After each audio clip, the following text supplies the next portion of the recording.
বিন্নি চালের পাটিসাপটা বা বিন্নি চালের সিন্নি পিঠা বা বিন্নি চালের হাতজারা পিঠা অনেক নামে পরিচিত এই চট্টগ্রামের বিখ্যাত বিন্নি চালের পিঠাটি।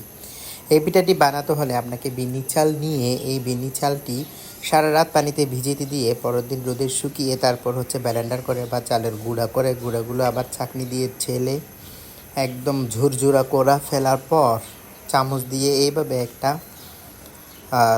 জুটি যেগুলো তাওয়া আছে তাওয়াতে দিয়ে এভাবে বানাবেন। বানানোর পর ঢাকনা দিবেন। ঢাকনা দেওয়ার পর দেখবেন চারপাশে এরকম আলগা হয়ে গেছে, অর্থাৎ সেদ্ধ হয়ে গেছে বিনি চালের গুঁড়োটি। এখন মাখিয়ে রাখা নারকেল আর গুড়। আমি যেহেতু চিনি ব্যবহার করব না, তাই নারকেল এবং গুড় যত বেশি দিবেন তত বেশি মজা। এগুলো দিয়ে পাটিসাপটার স্টাইলে আপনি এটাকে ভাজ করে নামিয়ে ফেলবেন। এইভাবে খুব সহজে মজাদার এই বিন্নি চালের পিঠাটি আপনি বানিয়ে বাসায় খেতে পারেন। একবার খেয়ে দেখেন, অবশ্যই আপনার পরবর্তীতে খাওয়ার জন্য মন চাইবে।